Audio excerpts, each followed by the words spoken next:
Right on time, people. It says we're live. It looks like we're live. Mic check. Is this thing on? All right. Tonight's going to be a good one. I'm not going to hold the mic the entire night, but tonight's going to be a good one. This week on, I forgot what we called this. Sidebar with Viva and Barnes. We have Mike Cernovich. Now, I want everyone to appreciate, this mic has been a good mic to me. It's very nice. If I talk into it, it picks up my voice. It also picks up a lot of the ambient static. And people have been saying now that we're doing these weekly interviews, I've got to up my mic game. I got it. And I wanted to have this ready for tonight. But because I'm an idiot, you get the mic. I got the stand. I said I was going to go get the cloud lifter, but the cloud lifter can't be delivered until 2 weeks. Then I was going to go to a store and whatever. So I couldn't get it set up for tonight, but soon it's going to be perfect, beautiful audio. Until then, another issue is apparently the stream has not been showing up in feeds, as was, I think, the problem with last Sunday stream with Robert. I got off chat with YouTube. They're going to look into it. And who knows, maybe I'm actually going to come out of this with a channel manager. It might be time that YouTube shines that light of channel manager on my channel to help me navigate what YouTube has become. Okay, yeah, I got Boomer. Here we got, where's the Boomer? And you fancy, I got Fancy Nancy. Okay, so tonight's sidebar with Robert is Mike Cernovich. Mike has been on the channel. If it's not 3 times, it's definitely twice. The first time, I remember we spent 1 full hour talking about his childhood upbringing up to the present before we got into the other issues. The second time we talked about his movie Hoaxed. Hoax. It was Hoax or Hoaxed? I think it's Hoax. One is Cernovich's movie. The other is Brian Stelter's book on Trump. And I feel it's Hoaxed.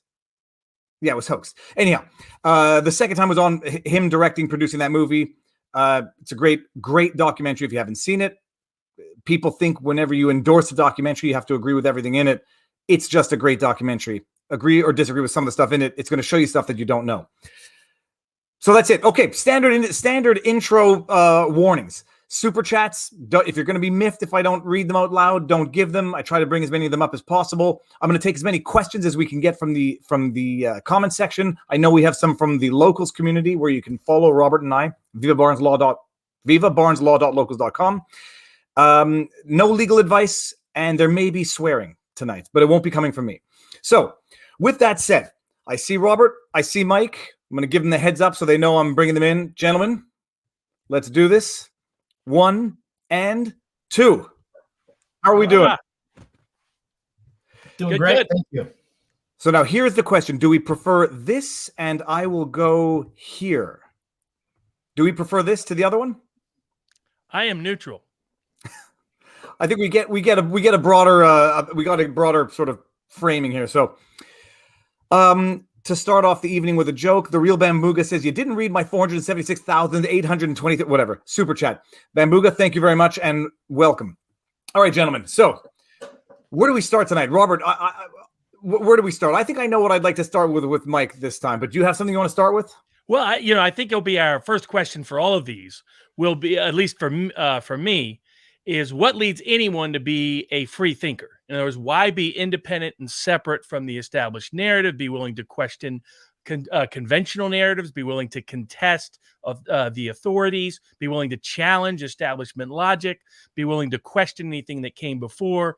So, Mike, what do you think in your life history helped shape or enable you to be a free thinker when that's mostly a rare trait through human history?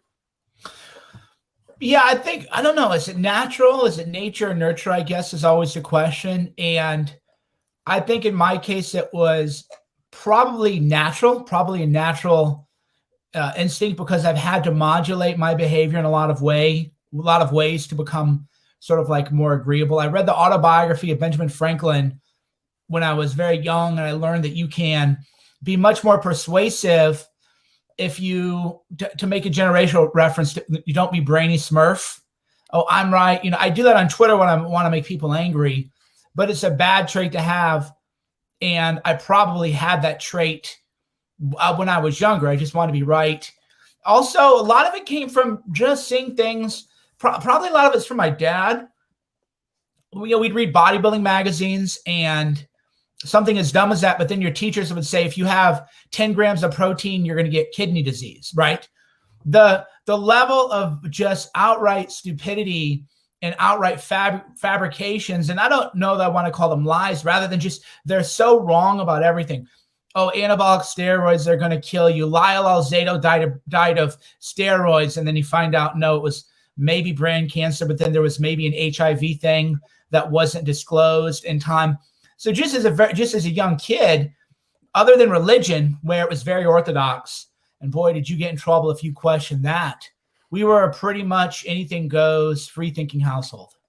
And that's an interesting thing, because I'm wondering how much of this, if we go to the who are considered to be the free thinkers, the people challenging, the narratives, etc., what they were like as children. And I do wonder, like, I didn't ask Dave Rubin this. I know, Mike, from our previous discussions, your childhood. Robert, I think I know from yours.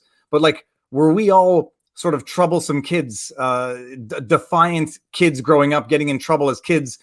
And this is how it materializes in adulthood. Mike, your childhood, bullied, coming from. But I have a point before I forget.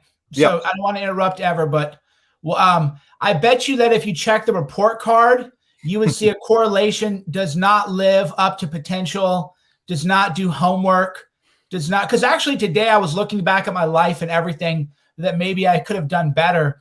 And the number one, and maybe you guys can talk about this to yourself, the number one thing I would not do homework because I was pretty smart, could catch on. But then I would look back and that would actually hold me back because I wouldn't grind out. I didn't pick that up probably until law school, to where I got really bad grades. And it was the first time I ever ran into a wall. And then I started doing the homework, the flashcards, the study guides, and I adopted just drillers are killers. I drilled everything to the point that you could give me a common law exam, law school exam right now, and I bet you that I could get an A- probably, or B+, A- on it. So I bet you that all of us, if you looked at the report cards, would say, maybe not behavioral issue per se, but definitely does not live up or does not work up to potential. Robert, the other thing there is, our generation, Gen Xers, we might be labeled oppositional defiance disorder now, but luckily we were ahead of the curve before it became, let's put them all on medications. Let's put these first graders, disproportionately boys, disproportionately people labeled troublesome, on every kind of drug known to man, particularly experimental drugs. We were before that happened. We were before the safe space culture and the kidnapping scares that led to you had to have a play date before you could go outside. I think part of the Gen X generation has a generational difference than both boomers and millennials because of some of the things we did not experience growing up that allowed us to be more, I think there are more free thinkers amongst the Gen Xers than there are boomers or millennials, just because of generational experience. And to your point, I just had a flashback as we were talking where you talked about behavioral problems. And I remember I was in 5th grade and, you would have to draw things. And I drew a picture of an Army tank with a USSR flag, an American flag. And then I had the USSR tank winning the fight or whatever to be edgy. And my teacher said, "Oh, nice picture." And hung it on her desk. And that was the last time I ever did it because, back then it was a different class of teacher. They're like, "Oh, you think you're so edgy." Now they would send you to the principal for violence, first of all, for making a tank or a gun. And then it would be I guess the Soviet Union's in vogue now, but anyway, you would be in really, really big trouble nowadays. And back then they were just like, "Oh, isn't this cute? I'll hang it on my desk." And I was like, "Well, shit, that doesn't really work."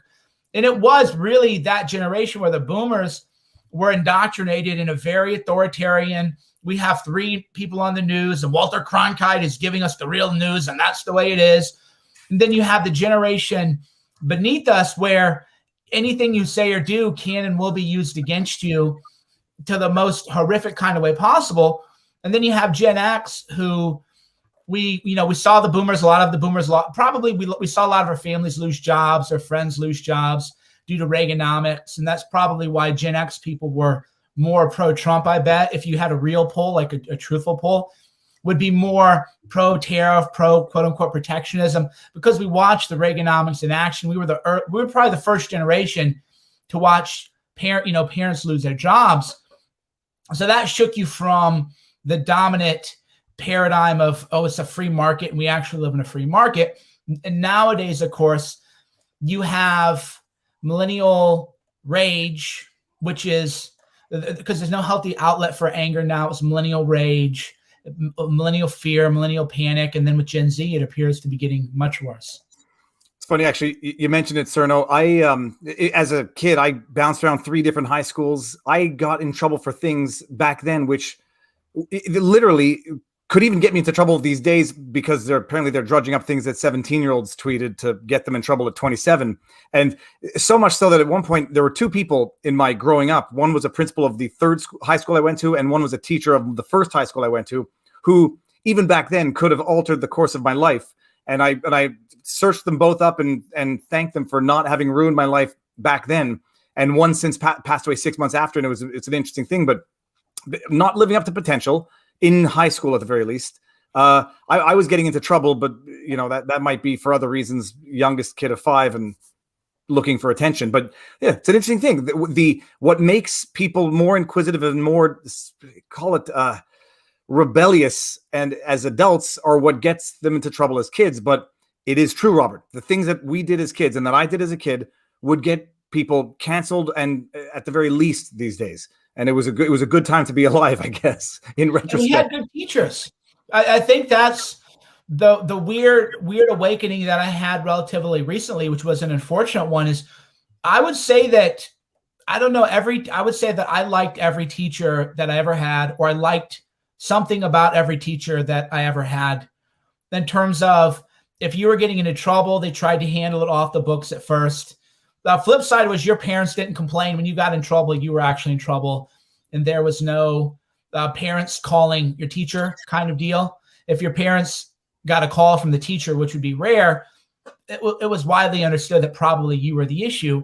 There was no indoctrination. Looking back now, I can say, oh, that teacher was a lefty for sure. But you never would have guessed it. They're just never. It was very much like grammar. This is the way to structure a sentence. This is the way to structure an essay. Politics never came up. There was no electioneering. And because of that, it gave people a lot of space to explore, a lot of space to find boundaries and guardrails. So I loved my teachers. And I did the same thing. It's funny you did that, Viva, because I did that when I first really started getting into self-development. One of the exercises was you had to write letters to people. So when I was in my, late teens, early 20s, I wrote letters to people, including a high school teacher. And when you say that you didn't know the teachers were left, it's a good segue into one of the questions, which is a legit question. It was from Herv, who asked, Mike, do you consider yourself alt-right? And I'm bringing up Little Panda, and I don't know if this is sarcasm or trolling, but I'll bring it up anyhow. Did you introduce your guest? I did. But Mike, and then there was a little alt-right bear on it. Herv asked, do you consider yourself alt-right? I guess the first thing is to define what alt-right is, and then what do you think? Yeah, questions like that are weird because it's almost like you're dodging the question by elaborating it. So the answer would be, the simple answer would just be no. The latter answer would be that, according to the media, Dave Rubin's alt-right, Ben Shapiro's alt-right, Joe Rogan might be alt-right. The more nuanced answer, which if we lived in an honest and ethical society, would be that was a term that had a meaning, which was, in 2015, do you support the National Review and the party of war and the party of big business? And you would say, no, there's an alternative. And then once that label took a certain amount of respectability, maybe isn't a word, but it caught on and it was very wide, the media said, ha, ha, ha, bait and switch, mofos. And then they said, here's what it actually means. It means this narrow thing. And you're like, wait a minute, I'm more popular than all the people you're mentioning. How about I get to define the labels? You can't say, oh, this loser of almost no relevance claims that he invented it, which he didn't. As a matter of fact, he actually didn't. But that's the way the thing works. So in my own growing phase, you learn to just never accept a label. So people would say, are you right wing? No. Are you a centrist? No. What do you believe? Hey, man, I believe what I believe. And you can never accept a label because then you get shoehorned into that label, and that label will mean whatever, the corporate media, the propaganda press takes it on to mean. And they'll say, oh, here's this person, and he's such and such. And you see that often. I mean, you see that to the degree now where even if a third party who's a liberal designs a stage for you, as it happened to CPAC, and then some blue anon weirdo says with their whiteboard, oh, that's actually a ruin that I've never heard of. Now there's a whole entry in Wikipedia on CPAC, and CPAC will forever be associated with using Nazi iconography, even though they didn't design the stage. The stage designer said, hey, here's a stage, it looks cool. The stage designer is a Democrat, and her business is actually going to take a blow to that. So it's a very long-winded way of saying, no, however, here's a rabbit hole that you go down anytime labels are applied. So I don't accept any labels now. I don't have any kind of labels that I apply to myself anymore. Not because I'm so cool, not to be a millennial. Yo, man, you can't define me. I'm way too cool. No, I'm just not going to let other people define me, and that means not using any kind of labels. Well, and I think that's the revolution of the modern age, is this big battle between, there used to be gated libraries of controlled, curated authors, and modern technology exploded the number of authors who get to define themselves and define their own ideas and define the rest. And probably you're sort of the self-made man of the social media era, more so than almost anyone that I know of. I mean, you managed to go into the blogger space, the author space, the filmmaker space, the journalist space, every method and means of influence that you could self-create and self-author, you managed to not only do, but do exceptionally well. And I think that drives the gatekeepers insane, because they want to define who has access. They want to, and you were one of the first people that was subject to the shame and censor campaigns. And sometimes it's in reverse. They censor first, then they use the censorship to shame someone, like they're now doing to the Bobby Kennedys. I mean, they were never going to limit it to the right. Now Bobby Kennedy Jr. is getting to experience it in live time, while willing to voice free-thinking ideas that questioned and be a voice for dissident people and individuals, even if it upset and offended your own audience, and being willing to contest deep state people. And so part of that is I wanted to get into that extraordinary life experience in the modern world of pursuing each of those professional paths and succeeding in them. What led you to them? What inspired you to do so? And why do you think you had success at them? Well, I think the number one thing of success, if I were going back, is that I didn't do this as a kid or even in high school. I just started doing my homework. I always tell people, put this in your brain. Drillers are killers. If you want to learn a wrestling takedown, you know what you do at wrestling practice? You do that move and only that move 100 times. If you want to do well at a law school exam, you type in, because if anybody's in law school, they would know the IRAC method, issue, rule, application, conclusion. The rule, I could type the rule for under the 4th Amendment, all searches and seizures must be reasonable. Reasonableness is defined by all the facts and circumstances set at the time. There's an objective standard that's applied to reasonableness. Boom. Why? Because I typed that probably 100 times, not 100, probably 1,000 times, because I wanted to amateur that class. I wanted to bookwork that class. So everything is really not just that you got to do the homework, which is kind of vague, or not that you have to work hard, which is always too vague for me, but you have to drill things specifically over and over and over and over and over again. No matter what the domain, you want to be a better public speaker, get in front of a mirror and talk. Well, I don't know what I want to talk about. What did I just talk? Just talk. Well, I don't know. I'll look stupid. To who? Who's with you? Your own brain, right? And that's when you start getting into the only thing that matters, which is the mindset and the conversations you have with yourself, put there by someone else, by the way, right? Because I'll tell people say, oh, I got to give a speech, I'm nervous. I say, okay, go stand in front of a mirror and give a speech. Well, I'll feel stupid. Why? I'll feel judged. Why? Who's there? All those voices, those aren't yours. There's nobody to judge you, right? There's no all that judgment, all that shame, all the feelings of inadequacy. Oh, I don't want to feel stupid. There's no one else there, right? So you would go, I would say, 1, drillers are killers. 2 is get over the feeling of looking stupid to no one in the room. You are the only person in the room. There's no one to look stupid for, right? I want to sometimes just shake people. Who are you looking stupid in front of? There's no one in the room with you. And that's what holds so many people back, because if you're not willing to look stupid in front of yourself, then you're not willing to take risks and embrace your fears by maybe looking stupid in front of other people, which you will. You will say things that are off base or maybe that don't reflect your true views, and then you'll have to go through that. So that's what drillers are killers. Get over the whole I don't want to look stupid. And then largely it's I learned this when we started doing ayahuasca and stuff, is there's an expression like the only way out is through. And it's hard to appreciate that until you've done enough in life where you realize if you're getting your butt kicked, there's no like end to it. If you're in a bad place in life, like you lose your job, hey dude, I'm sorry, that sucks. I've lost my job.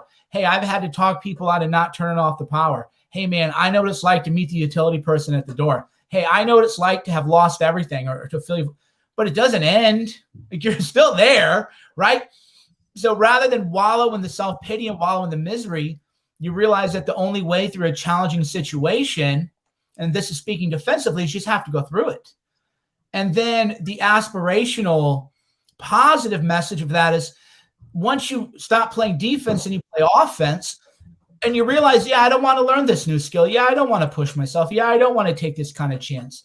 Yeah, I don't know anything about this subject. But you got to go through it, right? Because otherwise you're just going to be flat like that.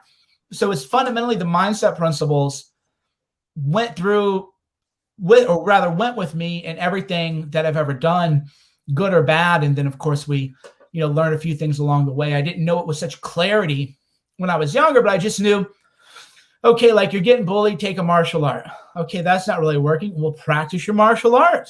Really hard, practice it, right?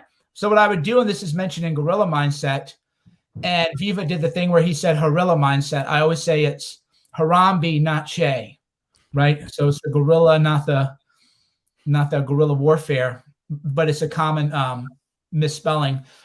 So what I would do when I was a kid, that I mentioned as Guerrilla Mindset, is I read that all the Thai boxes and kickboxers would take a newspaper and magazine, and they would roll them up really tight, and then they would tape them, and then you could like hit your legs with it to protect you from leg kicks, and like hit your body with it.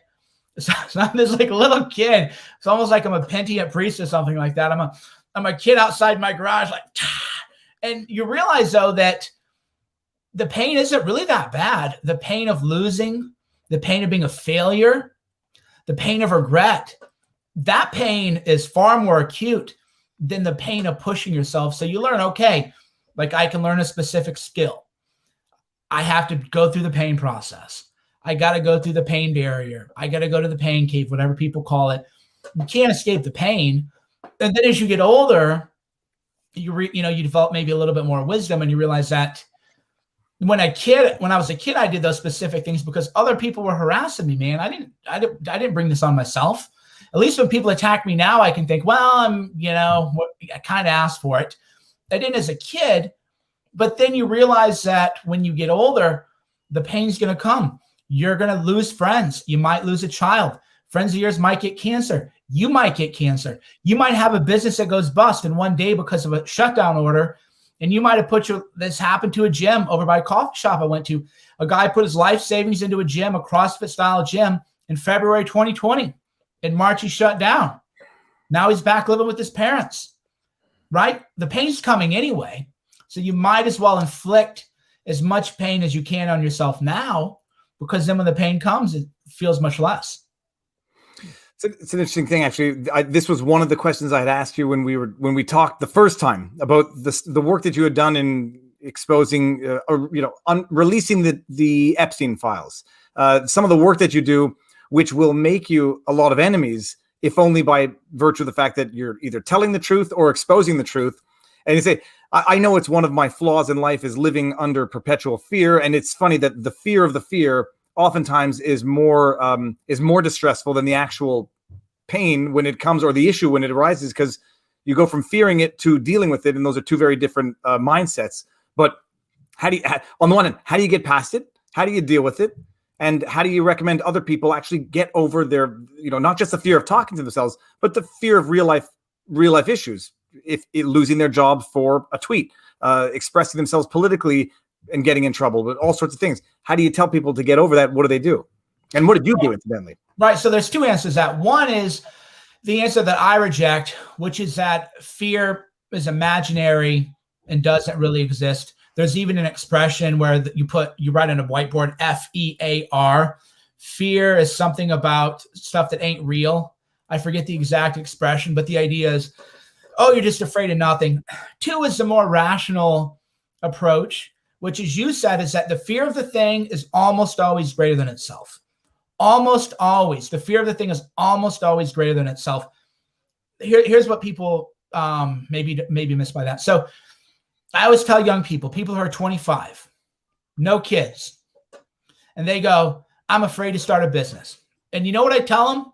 I say, brother, I don't want to be glib, but you can start it. It might fail. You'll plead bankruptcy. I know a lot of people who pled bankruptcy. Not that big of a deal, bro. But when you're 25, I read about a guy who killed himself in Robinhood because he thought that he owed $250,000 in margin calls, and it turned out he didn't know it. I would have said, bro, you just file for bankruptcy. Who cares, man? But we're lawyers, so we've seen, thousands of people go through it, and we know that bankruptcy is not really a big deal. So often you're just telling people you're afraid of all this stuff that, first of all, it's not even a big deal. Whoop-de-doo. Secondly, you don't even know that's going to happen to you because it couldn't happen in a better way too. Now, to counter that is I tell people that you shouldn't tweet if you're a Trump supporter vocally, because you probably will lose your job and you're probably underweighting the damage. So, for example, that Mumford & Son guy, he just read a book. Imagine you're a founding member of Mumford & Sons, who even, my Gen X self had heard the songs Lion Man or whatever 10 years ago. They're very big deal. You're founding member, your own bandmates expel you from the group because you read a book and you thought this is a good book from Andy No, who's not Mike Cernovich. He's not controversial at all, right? So the very long answer to that is, one is you're 9 times out of 10, whatever you're afraid of isn't remotely worth being afraid of. The 1 out of 10, be smart about. Yeah, if you have a good job, give your money on a super chat. Keep your job. Do Viva super chats. You'll have more impact anyway. We don't need a person with 12 followers tweeting something. Don't risk your career. You're not making a living doing this. Make money.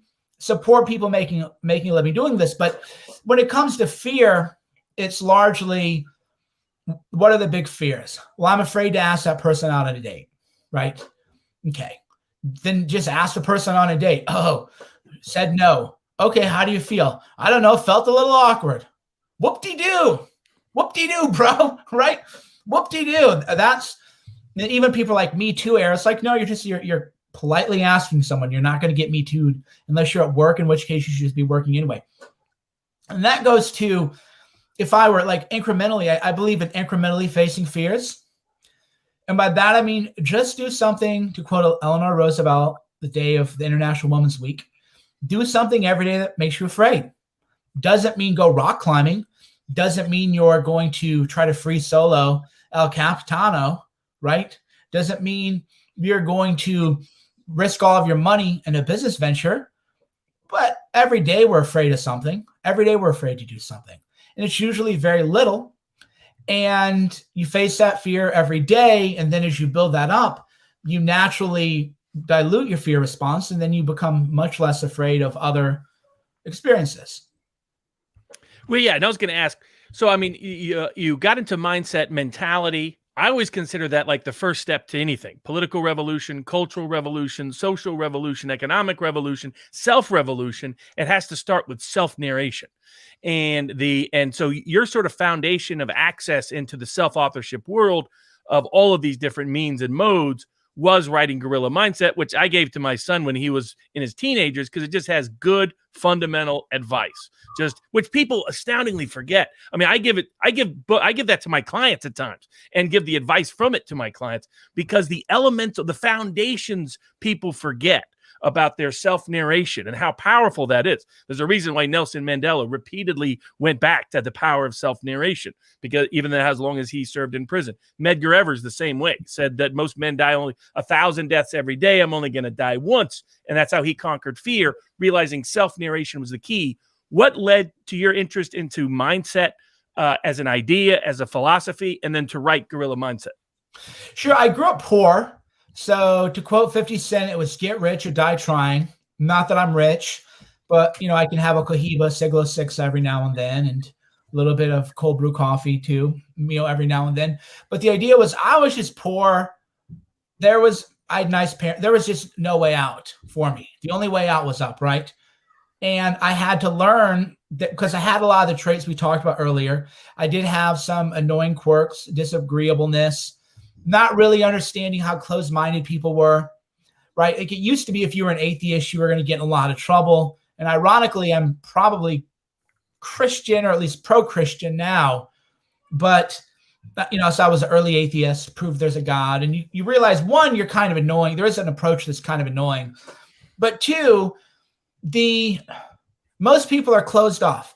Most people, whatever they believed when they were 20, that's what they're going to believe when they're 60. There's no growth at all. And when you're saying things that counter, even just by living your life, even if you're just self-confident, people get mad, right? Because then that requires them to face maybe their own insecurities.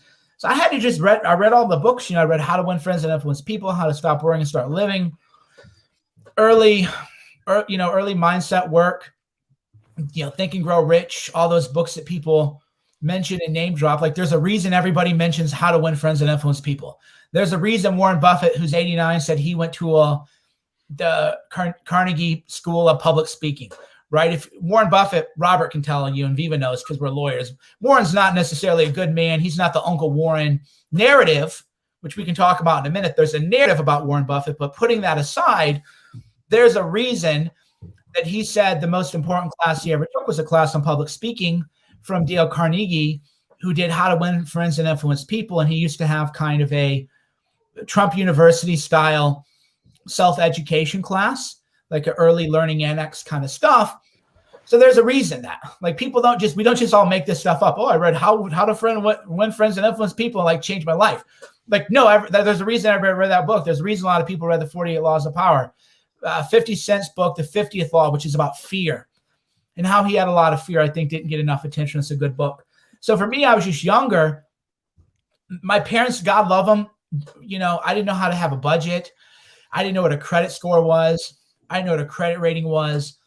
I didn't know anything about money, about life, you name it. I had to read all the books.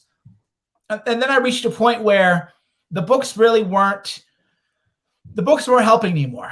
So I kind of reached, I think in my late 20s, 28, 29, I hit kind of a ceiling, and I read all the books. And I thought, okay, I've just sort of hit a ceiling of my own potential. And then that's when I started writing sort of my own material for myself. And like you say, narration. That goes to, I went to, to be fair, I went to Jerry Spence's Trial Lawyer College regional seminar training. So you do a lot of psychodrama, a lot of empathy. So the reason that, how to say this, one way to become more persuasive, it starts with empathy, right? So if you go to a Jerry Spence seminar, I don't know if he gives them anymore or what they're teaching at that place. And I've heard that there's a lot of drama, and the board's actually suing, and there's elder abuse charges.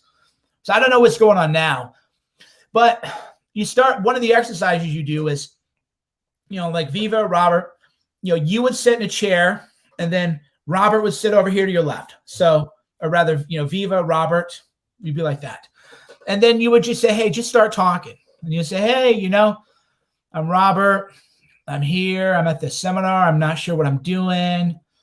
And you just let them talk for a couple minutes. And then you have to speak in the first person. It's called the first person opening statement, which is what it leads to as a specific skill. But then you would say, I feel kind of awkward that I'm here. And then your partner would say, no, that's not it. But you're trying to find his inner monologue. You're trying to find his psychological vulnerabilities. Fundamentally, you're trying to find out what he's afraid of. And then he'll say, yeah, that's true. And you'll say, I feel kind of awkward here. I'm not sure why I came here. My friends are kind of laughing at me. I didn't want to tell my wife where I was really going. I said that I was going to a CLE. And then he'll be like, yeah. And then, so then you start vibing. Now you're in that person's mind or in that person's world, and you're empathizing with them. And then now you're able to tell that person's story, right? In a way that's going to be much more compelling. So someone says people operate from emotions, they're easy to fool. You've not read David Hume. You've not read any of the great thinkers. Everyone operates from emotions all of the time. Oh, I'm so logical. I don't have emotions. Yes, you do. You have preferences. You have hormones. You have estrogen, testosterone, prolactin. You have 100 different mileage going on. You have dopamine. You have serotonin. There's a feedback loop that dopamine hits when you do certain things. So that too is contrary to mindset thinking. A lot of people would think that mindset thinking is just strictly rationality, but there's emotional components, your own fears, your love, your hate, your loathing, the fears that other people have. That's all floating around all the time. So you try to discover that into other people, because why? For some reason, it's easier to tell another person's story than to tell yourself. If I have all you guys and we say, okay, we're gonna have a meetup, I want to get 10 people on stage. Hey, Viva, get up and tell your story. Well, I don't even know where to start. But if I say, hey, everybody partner up, because I do this at my own storytelling seminars. All right, everybody partner up. All right, Viva, you're going to tell Robert's story. You can do that in 15 minutes, right?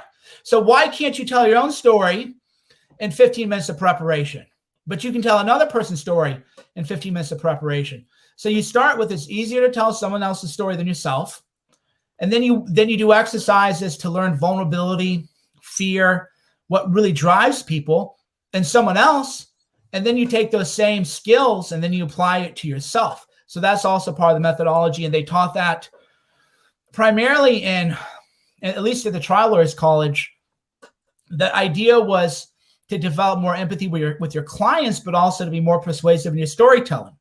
So it's easy to say, okay, my client was driving down the street, got hit by a car, and now my client can't walk, right? That's 9 out of 10 lawyers are going to give you that with that fact pattern. But then if you study this, you would say, do you know what it's like when you can't take a crap on your own and you have to have people who depended on you help lift you up? Have you ever had someone else wipe your butt? Can you imagine what that would feel like? A little bit different, right? A little bit of an emotional resonance is going to happen with that. But you can't get there and you can't be more persuasive without those skills. And that's why, by the way, people in the media hate me so much, because they can't do this stuff. They don't have empathy, spirit, compassion. They don't have the methodology. So then when they try to attack me, it doesn't even really work. But then I can tell my own story 100 times more effectively than they could ever tell a story. So they're trying to tell a story about me that's largely untrue and is largely a caricature, but they're not even effective storytellers. Whereas then I can come back and say, oh, that's the story you want to tell. Let's just flip that. And then we're going to 10X it. But again, that's all about mindset. Mindset is, okay, you're afraid. It's normal to be afraid, but why are you afraid? Let's think back to why you're afraid. When's the last time you were afraid? What did you do to overcome that fear?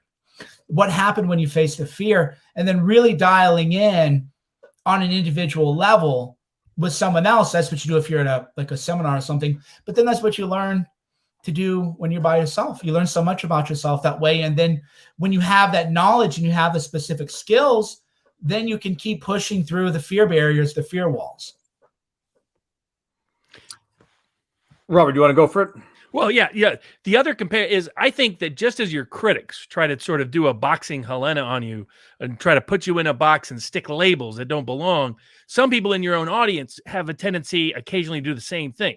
And that I've always seen you as more of like Hunter Thompson than Dr. Gonzo. And I always thought where Hunter made a mistake was he went from narrator to propagandist. He went from chronicler to participant. He went from describing commentator to being a activist. And you've always, it struck me as someone who's trying to narrate, trying to curate, trying to give ideas, inject self-empowerment through self-education and self-narration, but not necessarily be the Dr. Gonzo, or in the way that Hunter Thompson ended up losing his career, kind of, because he got caricatured as a caricature, and consequently could not be seen as who he was for what he was. And how have you tried to walk that line between explaining how the world is, letting people make their own decisions about how the world is, protecting people who are often attacked, without being stuck and caricatured in the way both some of your critics and some of your followers want to, and seem to get mad when you don't fit whatever label they want to put on you? Yeah, I had to live by experience. I went through that in 2016, 2017, where I played a little bit into what my audience wanted, which is the path to demagoguery. And they were pushing me in a direction that I didn't really feel comfortable after a while. And it's hard, though, because you're getting the dopamine hits, you're getting incentivized, you're getting rewarded psychologically on every kind of level. And I think what changed, because I was down that path, and I've seen others, but I saw others go down that path and implode themselves, because your audience will lead you to doom, right?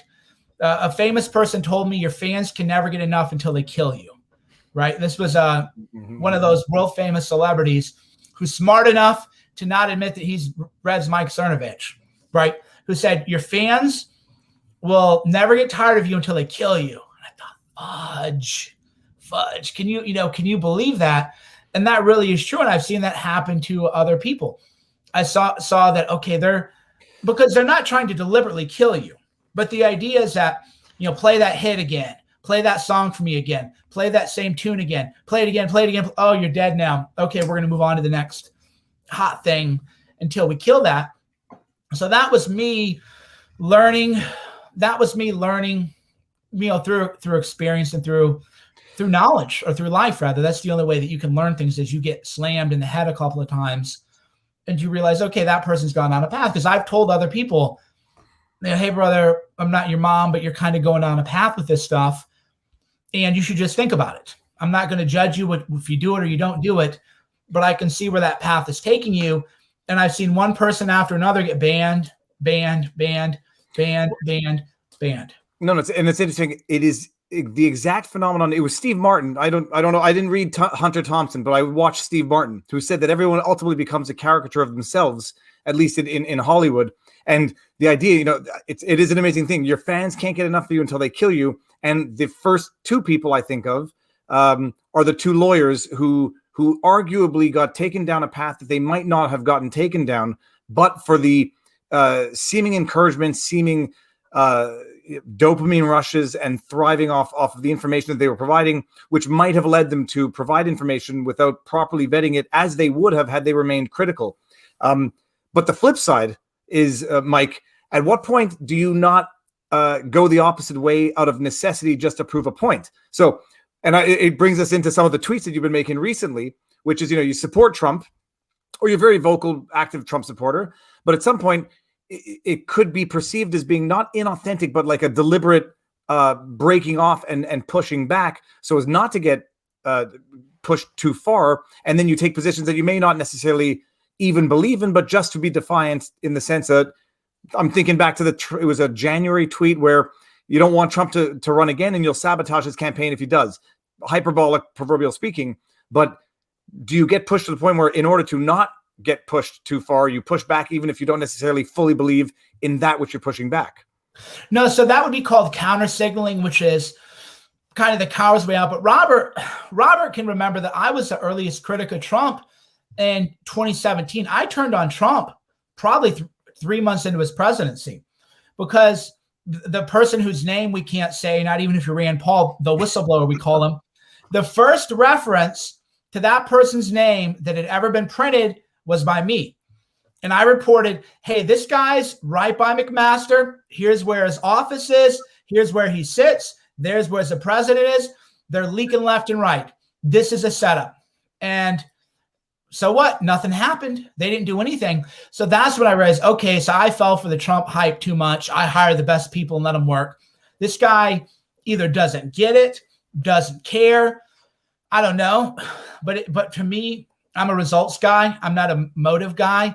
The way I put it is God can judge your heart. I can judge your outcomes. So whether you come from a good place or a bad place, that's between you and God. I can only say you meant well, but guess what? You blew up the world. So I turned on him early. Now, granted, you still have in a two-party system, which is why you can't have a third party in the U.S. We don't have a parliamentary system. We have a winner-takes-all system, so you have to choose Republican or Democrat. But I turned on Trump early, but I kept my foot in the door enough that I had enough juice that I could, the Trump's people still didn't want me yelling at them too much. So I did play a little bit of politics in terms of, you probably want me to be your friend rather than not your friend, but I don't really like you. So with Trump, with the run-up coming up, or rather this past election, you notice in all of 2020, I didn't do a get out the vote drive. I didn't advocate to vote for Trump. I said what I liked about Trump, what I didn't. I didn't endorse him. And that wasn't because I was afraid. Although if I were afraid, then why was I afraid? Not a rhetorical question. So if I was afraid of being banned from social media for supporting Trump, what was the root cause of that fear? Robert, you want to field this one?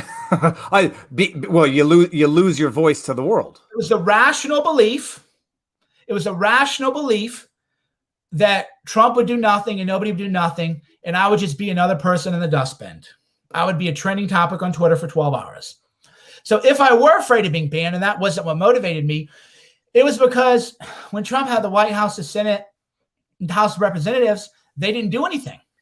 So then it comes into the point, this is what I kept telling people. Why are you going to be a martyr for a guy who doesn't care if you live or die? Right? Early on, like they start nuking people, nothing. They have full control of government.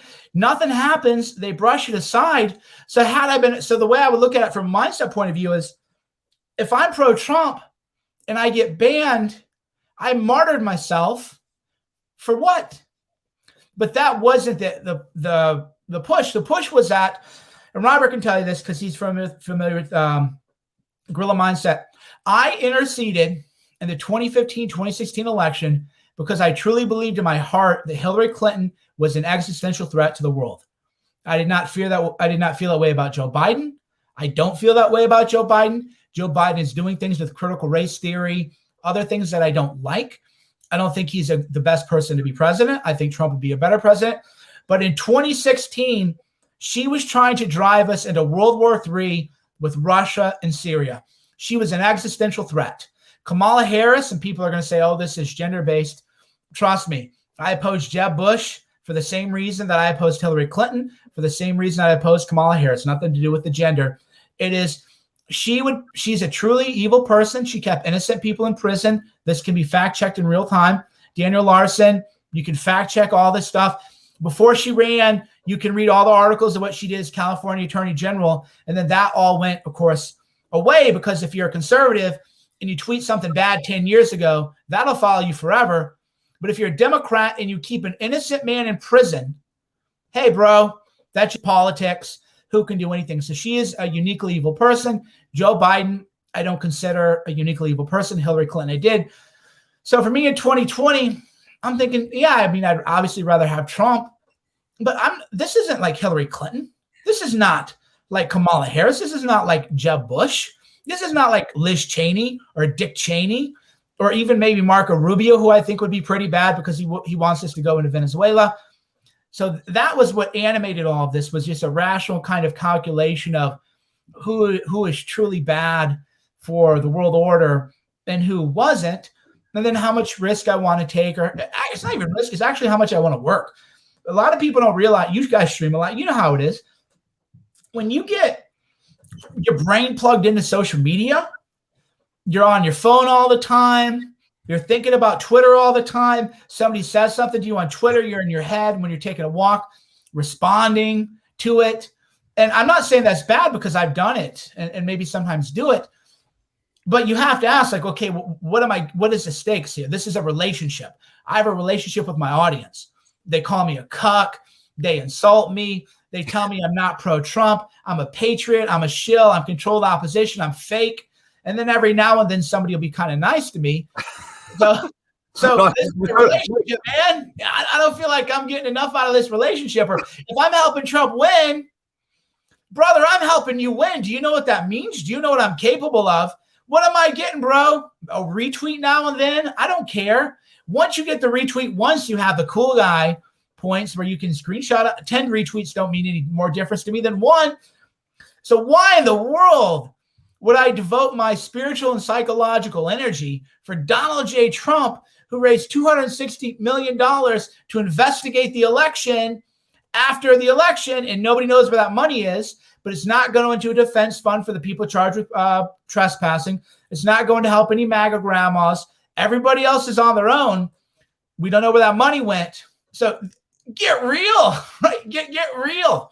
But that said, if other people do it on principle and everything, I'm totally okay with them doing it. But for me, it's a relationship boundary issue where I don't feel like this is a healthy relationship for me, including with the audience, the pro-Trump people audience. So I made it clear I wanted a lot of them gone. When Twitter did that purge, I lost 75,000 followers, which a lot of people did. I probably lost another 100,000 in terms of opportunity cost. I mean, in terms of opportunity cost, I would be at probably 1.5 million, 2 million followers if I were just like a MAGA guy. So I would say I've lost at least 1 million followers, but it would be an unhealthy relationship to me, which is, again, mindset. Because my wife used to try this on me when we first started dating. She would go, well, you can't respond that way to me because of Guerrilla Mindset. And I would say, well, honey, if you read the book is all about boundaries too. The book doesn't mean that you can, treat me a certain way. And because I'm able to emotionally auto-regulate those feelings, that therefore I should accept the relationship however it is. It's also very much about like drawing boundaries. It's about, do I feel like the love? Ross Ulbricht didn't get the commutation that I wanted. Snowden and Assange, I think they should have gotten pardons, but at least I could kind of understand. But just give me something, bro. We wanted Ross. We made it clear for a year we wanted Ross. There's no reason in the world. And actually, Ross would have stuck it to Schumer, SDNY. It would have been saying it would just been poking a hot needle like Achilles did at the Cyclops, right? Right into SDNY. And he couldn't do it. So I'm thinking, I can't get one little thing out of you. Jared Kushner can get his dad a pardon, though. I can't get one thing out of you. No way in the world am I going to try to help you win in 2020. Get real. What I think was fascinating is you had the first success with the book, with Guerrilla Mindset. You transition into MAGA 3X 2015, 2016. One of the most you helped platform a whole bunch of people. I investigated that too, by the way. Oh, you knew about that. You knew about that when it happened. Technofog broke the story a couple months ago. Robert knew when it went down. Mueller investigated a Twitter hashtag.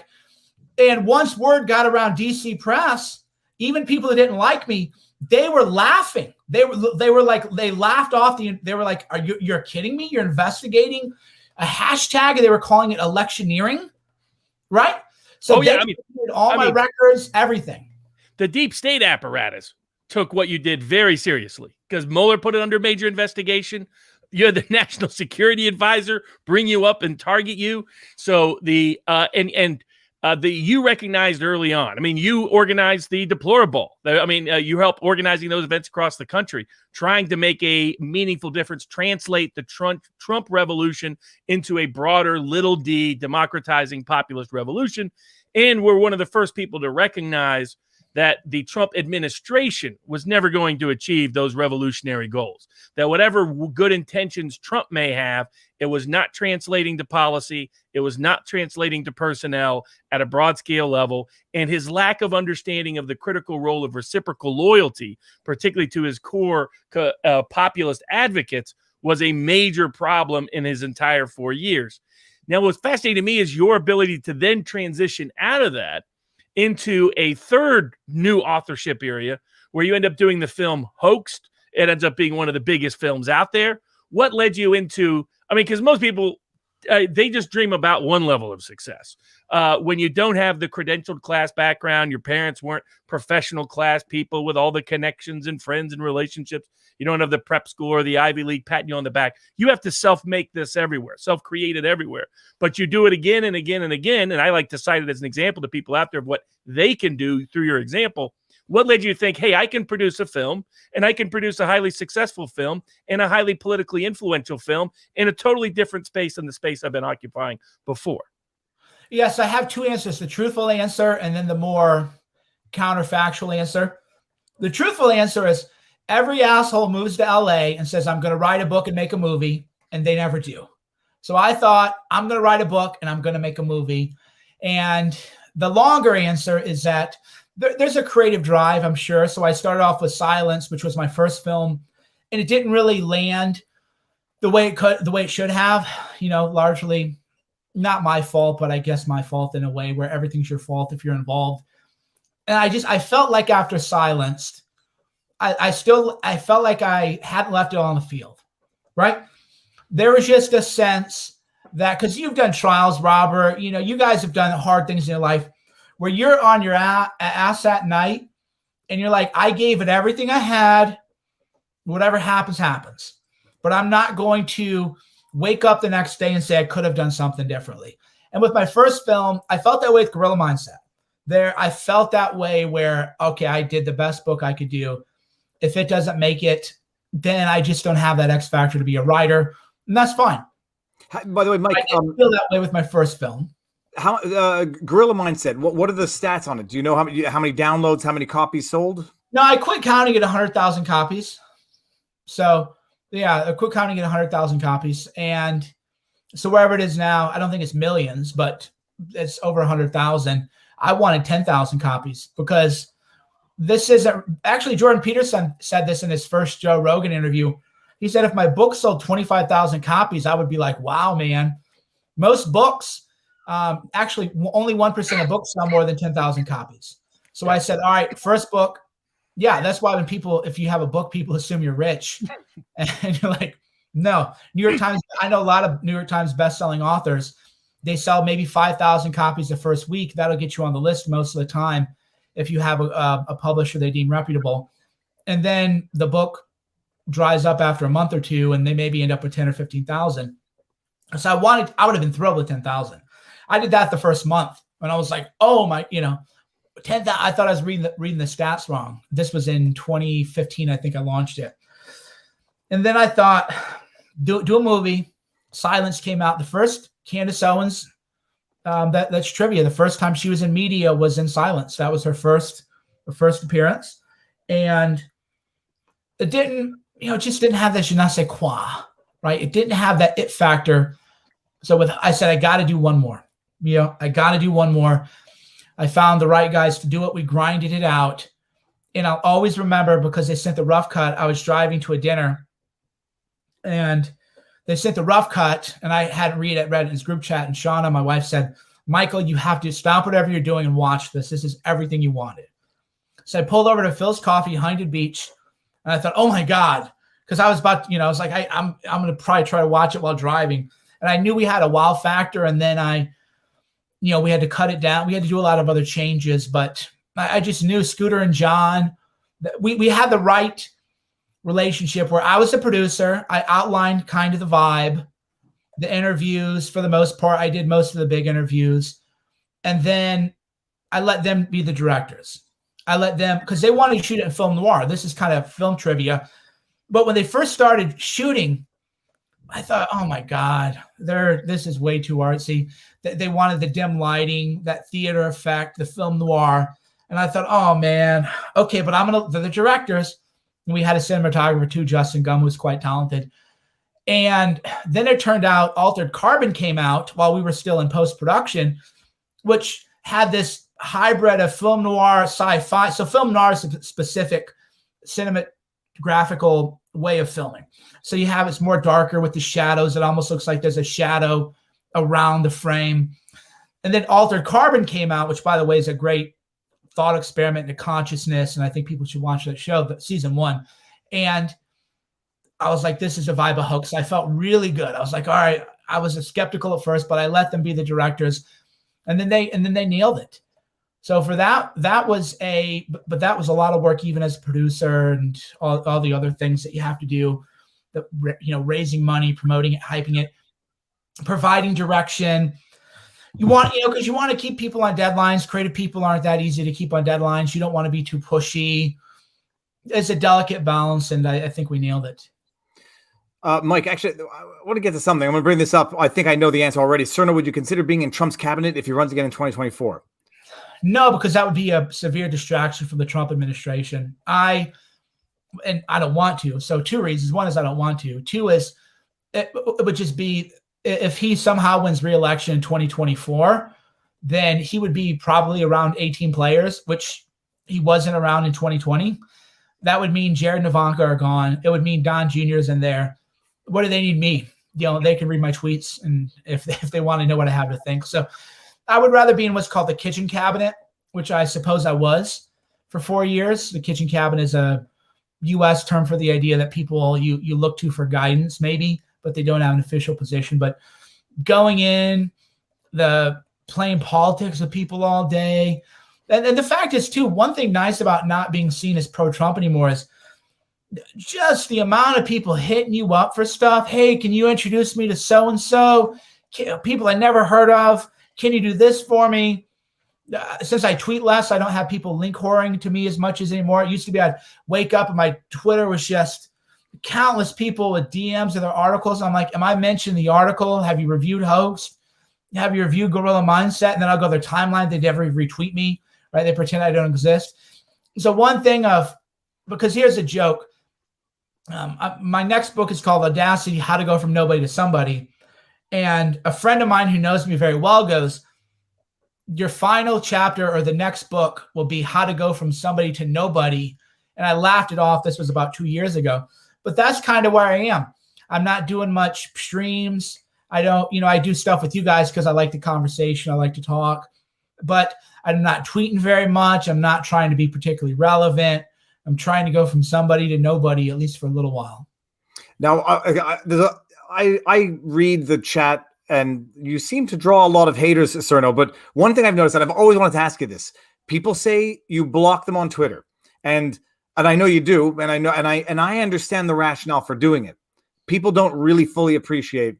On the one hand, I don't think you're psychologically affected by the negative and the tweets and the hate, but it becomes a distraction to the point where it detracts from the environment. Now, I understand that I don't get as much hate, and I tend not to block. I don't, but you do, and people call you out on it, and they call you a hypocrite for it. But my question is, why do you do it? And the second question is, do you not inadvertently give them attention and satisfaction? Now they get to say, I got under Cerno's skin so much that he had to block me.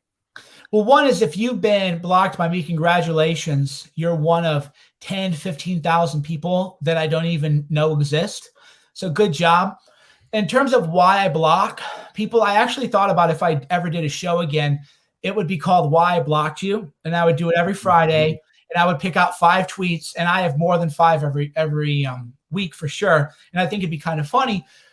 So number one is I read my replies. I read them. I want to know what people have to think. If you're replying to me in a way that is what I would call Viagra spam, before machine learning and everything got good, you almost couldn't read your email anymore because it was Nigerian gold scams, inheritance scams, Cialis, Viagra, you name it. It wasn't filtered to spam. So people were just like, email's not even worth it anymore. So when you're making a comment, you're not hurting my feelings. It's just like you sent me spam. Would you like to buy Viagra, sir? I don't get insecure if you ask me if I want Viagra. I have used Cialis before. I'm quite in favor of it for the proper occasion. So you're not like humiliating me. It's just, oh my God, you're the 50th person asking me for Viagra, like soliciting drugs. So I get a lot of what I call like mansplaining, where people like correct me, but it'll be usually wrong. And I'm thinking, okay, you're just wrong. So you're blocked. If I read it and I don't like the tone, I just think that's not a very nice thing to say. You're blocked. If you're linking to, so today, why I blocked people. I tweeted something about cardio. And then a guy tagged in another guy, essentially to ask the other guy if what I was saying was true. So I blocked the guy he tagged and the guy initial guy who replied to me, because, hey man, if you read me and you don't like it, don't bring other guys into this. Like, hey, why don't you and him fight? You're blocked. I don't need that in my life, because obviously I know what I'm talking about. That was one. Another one was somebody posted something wrong about ayahuasca. Or no. I blocked him because I tweeted about ayahuasca and he was like, well, that's an abnormal thing to do. And I said, no, actually, it's abnormal to live in fear and judgment. And then he goes, well, according to the mainstream definition, ayahuasca. And I said, I'm just going to block you because you're just dead weight. And you want to be like some clever boy. Well, technically abnormal would mean if you had a bell curve distribution on views of people. Like, I don't know what a bell curve is, right? So within a tweet, I can draw through my mindset work a psychological profile.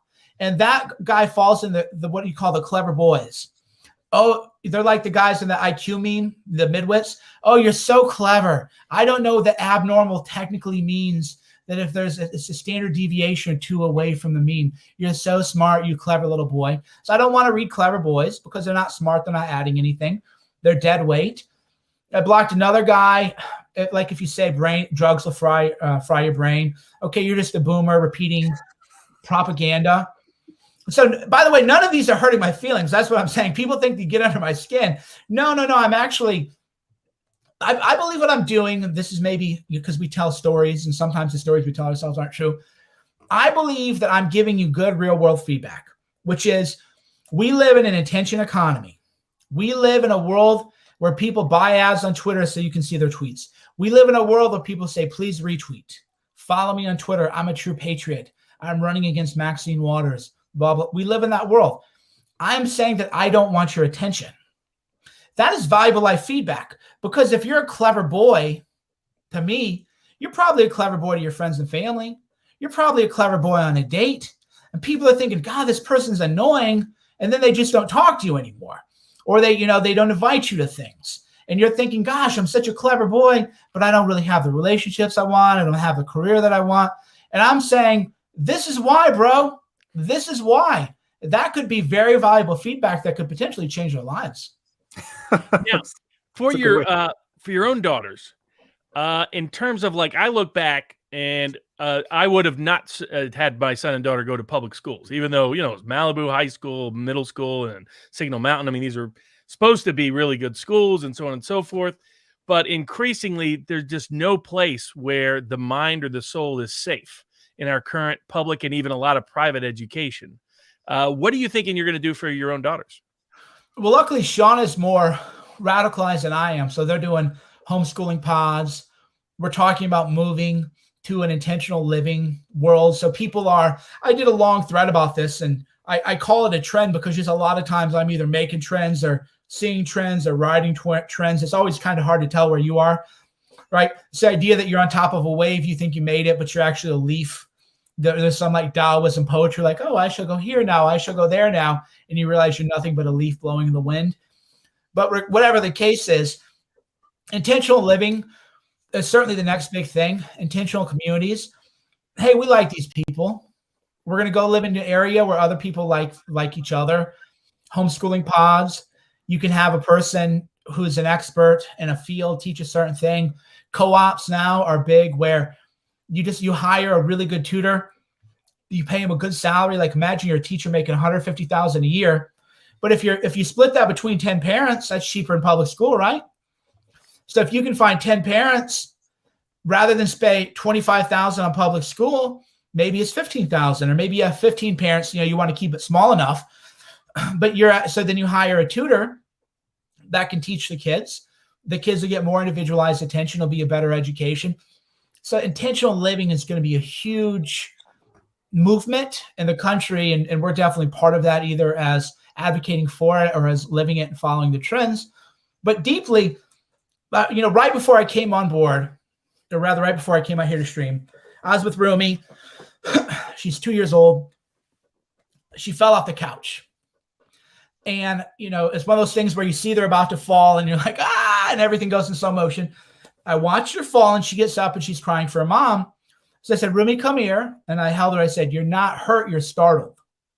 And there's a difference. So you teach them at a very young age, hey, if I heard your head thud against the carpet, then I know that you're hurt. But if you just sort of fall down, but you happen to judo fall and you're not actually hurt and there's no thud, you're just startled. So early on, we're teaching them really nuanced understanding of emotions. Hey, you were startled. It's okay to be startled. Take a deep breath. So remember, go. We teach her deep breathing at an early age. We do that with Syra. Syra, are you afraid or are you hurt? No, but I was just startled. Okay, yeah, we all get startled. You see something you don't know, but startled is different from hurt. And you want to teach those gradations of emotions because Robert, you guys, both of you have kids. You see now adults are just parenting mistakes. You can see when your own children like, oh my God, I know adults like that, where they'll create a problem out of thin air, and then they'll treat your reaction to the problem as a problem. So with Syra will say, oh, you did X. And I'll go, oh, is that what happened? Yeah. Okay, so what happened before X? Well, I did that. And I go, oh, so what if you hadn't done that? Well, yeah, okay. So just very early reinforcing those messages, I think, as a parent is the most important because we deconstruct everything. Like, why do you feel this way? Oh, you're shy. Okay, it's normal to feel shy. It's good to feel shy. There are bad people in the world that you should watch out for. So as a father, I'm glad that you're a little bit shy, but here in this environment, do you really need to be shy? Do you really need to hold onto my leg the whole time? Do you need to be afraid in this environment? So very, very early on, teaching them all these lessons. That's the best kind of homeschooling that you can teach them. The auto-regulation of emotions, the deep breathing, the sense that, oh, I'm not actually hurt. Because if you tell someone you're hurt, that makes them hurt more. Oh, I'm really in pain. Actually, you're just startled, right? You're just a little bit startled, right? Yeah. And so you feel maybe a 2, whereas you thought that you should feel an 8 or a 9 and pain, and you're a 2. And that 2 matters, and we love you, and we're going to hug you. And don't get me wrong, but we're not going to run like it's a 5-alarm emergency and then reinforce that behavior that every time you're a little bit startled, the whole world is going to kind of build a bubble around you. So we do that with kids at a very, very early age. And we do affirmations. I'm strong, I'm brave, I believe in myself, all this kind of stuff. What about social media influence? Because I underestimated, frankly, because none of us grew up with it as kids, and how much it was. And I wasn't a big fan of safe space culture, play date culture, any of it. I thought it was creating, I used to joke with my brother, if you really want to prepare your kids, throw them into a lion's pit and then they're going to come out. That's part of the reason why we have the certain strengths that we did is the difficulties we experienced as kids. But in retrospect, I underestimated the extreme negative influence of social media on a whole generation, particularly girls. And I mean, you see it in the stats, 4 to 5 times levels of self-harm. I mean, the emotional manipulation goes, in my view, is more damaging than the political censorship and suppression. What they've done to people's self-esteem, their psychology, this birth and breeding of narcissist politics like AOC, which took, populist left ideas like Bernie Sanders and sort of bastardizes it into this narcissistic look in the mirror version of politics. What do you think you're going to do with your own daughters growing up in terms of social media influence and access? Yeah. So what you mentioned, I would have underestimated myself too, but luckily I do have, a younger fan base, and I'll see girls who are 19 talk about how they need college in this. I don't even Regina or whatever. I'm like, I don't even know. I'm old. I don't even know what you people are talking about at a very early age. I remember when we were growing up, plastic surgery wasn't even a thing until maybe in your 20s. They spend all this time on social media. They nitpick every little flaw they have. They're like, okay, I need Botox. I need fillers here. I need the Joker lip things, the body issues, not understanding how Instagram filters work. They're being essentially groomed to have 18th birthday. If you have an OnlyFans on your 18th birthday, you were groomed. The grooming of children for sexualization, all of that is stuff that I would have underestimated too. So we're going to just say no for as long as we possibly can. And then as they get older, they're going to fight that hard. And we're just prepared to have that fight. I'll just say from my own kid's perspective, who wanted to have a YouTube channel, and I said, just picture when you put anything out there, look at yourself in the mirror and pick out the nastiest thing that you think about yourself, and you're going to get that more often than you can possibly imagine on social media. But the whole thing about the hypersexualization of children, the grooming of children, we say it's a new phenomenon, but go back to Shirley Temple in the brothel, or in I forget what the name of the movie was. I'm now realizing. It's always existed in one form or another. It's only maybe now coming to the surface as clearly as it is. And it's always been there. And it's always been terrible, devastating, and awful. It's just been much easier to hide before this. Maybe now we're being conditioned more to accept it. I don't think so. But I mean, it's always been there in one form or another. Right. There was a scene cut from The Godfather which showed that the original studio head that the consigliere was going to work with, there was a 14-year-old girl was leaving the guy's house crying, and they cut that scene from the movie because that would make killing the horse look more justified morally. Okay, this was a really bad guy. Mm-hmm. And to create the character arc of The Godfather just means business, doesn't take no for an answer. They cut that part out. So yeah, The Godfather was made in the 60s, 70s. And there was a problem with grooming underage girls as studio heads, molesting 14-year-olds even at the time. So yeah, you're absolutely right. It's only more real in the terms of like we're living in it. But there's always been that problem. I'm sure if you go way back and read old literature, we would see things that would mortify us. Yeah, and then we rationalize this like, well, I mean, kids matured, people, I'm sure they would have some kind of historical revisionism about it.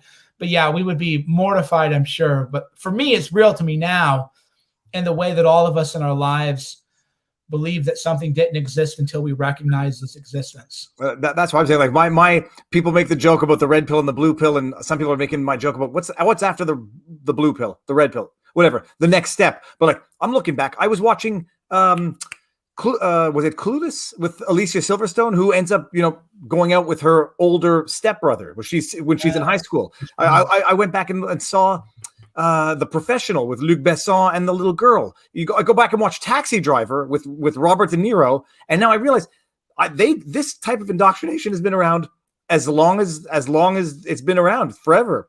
So I think the greatest thing about social media and the internet is it's making everyone hyper aware of it.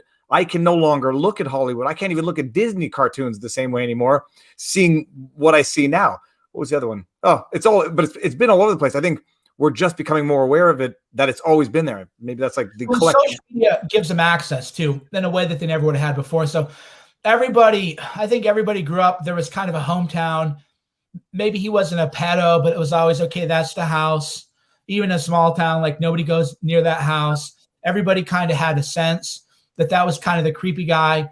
There was a high school teacher who would come and maybe rub the girls on the back of their, shoulders, like my typing class. He would come over and he didn't, fornicate or anything, but it was just always the idea that, hey, this guy's, and he would sometimes rub the guy's shoulders too. Never mind, I wasn't very good looking and had a lot of acne. And yeah, but the difference was, you're like, well, that's the pervy guy. Just kind of watch yourself a little bit. That's the house. Don't walk past the house. Now it's like, no, all those pervy guys and a million other are on the internet, and they're trying to access your kids. Oh crap! Now what? It is. I'll say that not to find the silver lining, but it emphasizes the importance of having an open discussion with kids, which. I'm not the banning of the social media parent. I'm more like, I'm going to see everything. So we'll do it. You'll do it, and you'll do it openly. And I don't watch all the terrible movies. This is what you have to look out for in life. And I think banning it is too much. It's too torturous, especially in certain environments. So it's not the practical solution. But someone, I saw a chat earlier about the other name you can't be mentioned who didn't off himself. Sort of, you've done work exposing the documents. You had Epstein. There was another one that you had filed, and I'm forgetting who it was in the context now. It was a motion to unseal documents. We talked about it the last time, and it said it's going to be a matter of time before the judge gets to it. What was it, and what's the status of it? And also, are you going to make another motion to unseal that? I publicly, I don't want to go forward with it yet, but I can a little bit. And then there was another one that was joined by the Reporters Committee for Freedom of the Press over a year ago, trying to get the voir dire question and answers for the Roger Stone trial. That's what it was. And the judge has done what judges do in the US, which is just not going to respond. So what happened in that case, which is interesting, is, Norm Pattis, who's a friend of mine, good friend of mine, we always wanted to do a case together. It was always our dream. It never really aligned. And what Norm kind of found himself in this world, that was weird, because people started asking me, oh, you ever heard of this Norm Pattis guy? And he's just kind of a country lawyer from Connecticut. And I was like, not only do I know this guy, but da-da-da-da-da. So we had this history, and I was like, all right, well, let's just do this Roger Stone thing. And that was over a year ago. So what happened is I filed a motion, and I think the judge would have denied it if it were just me and say, he's a crank, a crackpot, here's a bad guy. But what happened was the Reporters Committee for Freedom of the Press filed an amicus curiae brief on behalf of the New York Times, Fox News, just a bipartisan brief saying, hey, Cernovich is at, they actually don't even mention my name in the body of the motion. So if you go to rcfp.org, you can find the amicus brief, and I'm in the captions, but in the body of it, they don't want to mention my name. So it's like basically the person who wanted this thing, let's not talk about it all, which I'm fine with. So that puts the judge in a predicament, which is that, because when I filed the amicus brief, I got a lot of hate from Blue Check Law Twitter. I think Robert remembers that, because he was like, what are you guys talking about? This is like established law. This is not some crank thing you're looking for. There was a Henry grand jury subpoena involving pro athletes on steroids. This is not actually a controversial issue, but Blue Check was like, this is harassment. What an evil guy. And then the Reporters Committee for Freedom of the Press files the amicus brief. And then rather than say, and by the way, this goes to how the narrative works, rather than say, oh, sorry, Cernovich, I guess maybe we didn't understand, they don't even mention that the brief was filed. So nobody even knows that there's this amicus brief filed by New York Times, Fox News, again, bipartisan group. They don't even know that brief was filed, because to mention that brief would mean that you have to mention me as being something other than a vile ghoul, and they don't want to do that. But on the law, the judge can't deny it. Well, I mean, judges can do anything. But on the law, the judge is kind of has to release it. So the judge just won't rule at all. And there's nothing you can do in the U.S., at least, to compel a judge to respond to a motion. They have in Canada, you have, I think it's 3 to 6 months to render judgment, depending on but that's if it's taken in deliberation. What's the status of the request? It's just the motion's been filed. That's it. Any pleadings, written, oral, dates scheduled? No, we filed our thing. Reporters Committee for Freedom of the Press filed their thing. The judge did appoint an amicus to argue why we shouldn't get it. And a very far left-wing lawyer, a blue check Twitter kind of person, filed amicus saying it shouldn't be released. But the idea is you can release it with the names redacted and the identifying information redacted. That's what the law says. And the law is so clearly established that the judge would have to ignore the law to do it. And the judge probably knows that I'm smart enough that we'll just litigate this all the way to the Second Circuit, or rather DC Circuit. And we'll take it all the way up as we need to. Like, we're going to litigate it just like we did with Epstein. And this one with Norm was just kind of a friends and family thing that we're doing anyway. So it's not like, not like I'm going to break the bank on this one like with Epstein. So we're like, hey, just respond. And they won't. The judge is just sitting on it. So that, but that would be interesting. The questions, the kind of jury you can get in DC, is it really a fair trial? Voir dire in federal court, was quite interesting. Because when you read it's amazing. If you've ever read a transcript for voir dire in federal court, it'll basically be like, hey, have you heard of Mike Cernovich? Yeah. Do you like him? No, I think he's the scum of the earth. Do you think that you can set aside your personal beliefs of Mike Cernovich to follow the law? I do. Boom. It really is that bad in federal courts in the U.S. That's how voir dire goes. It's judge conducted for the most part.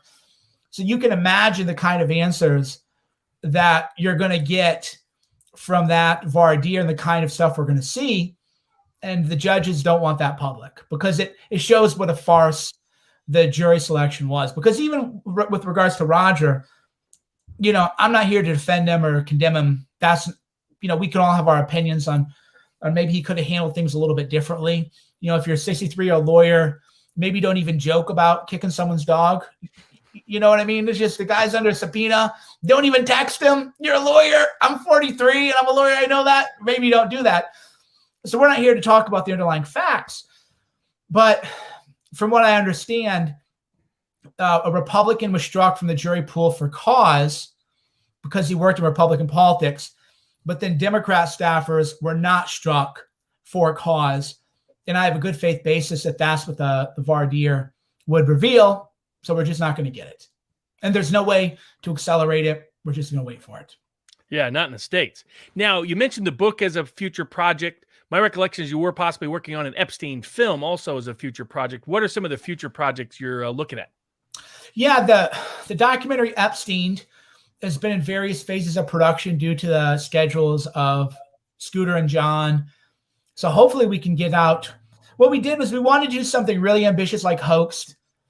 Part of mindset is being reasonable, right? Believe in yourself, shoot for the moon, or rather shoot for the stars. You maybe just land on the moon, however the cliche goes.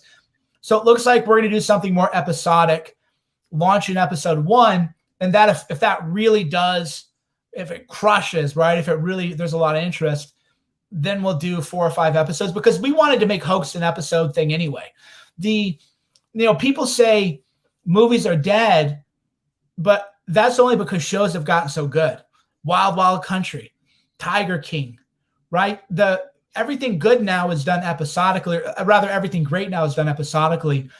And we were going to do Hoaxed episodically, but the backers really wanted to film because film still has that cachet, the glitz, but that's changing. So we'll do episode 1 Epstein. I hope in 3 months. I don't want to have a firm timeline because it's not all in my control.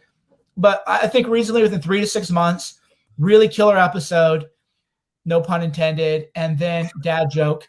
And then we'll see how that lands. And if it lands big, then keep telling the story.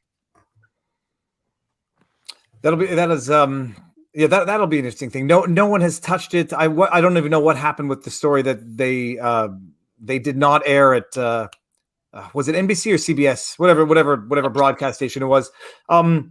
Are you both following the Chauvin? It's not the jury selection in Chauvin. Yeah. Jack Posobiec's been tweeting out those, and that's in state court. So in most state courts, I'm not pretending to be some like great trial lawyer or whatever. Robert has way, way, way more knowledge of this, but it's generally understood that in state court, you get a pretty good voir dire, and in federal court, unless you're the prosecutor, then you get a great voir dire. In federal court, you're screwed. You really are. But from what I've read, at least Posobiec's been live tweeting the streams as he's watching it. They're getting a good voir dire. I don't know that you can ever get a fair trial given the venue and given the other issues, but I don't think anybody looking at that would say that was necessarily a really bad jury. I think you're going to get the best jury that you possibly could, and certainly a better one than you could get in federal court. No doubt. It's by far the best voir dire I've seen, maybe ever, because it's a combined written questionnaire months in advance, so plenty of time to review the information and the content and the value of the information, and individualized sequestered questioning, which is unheard of even at state court level. That's why he set aside 3 weeks to pick the jury.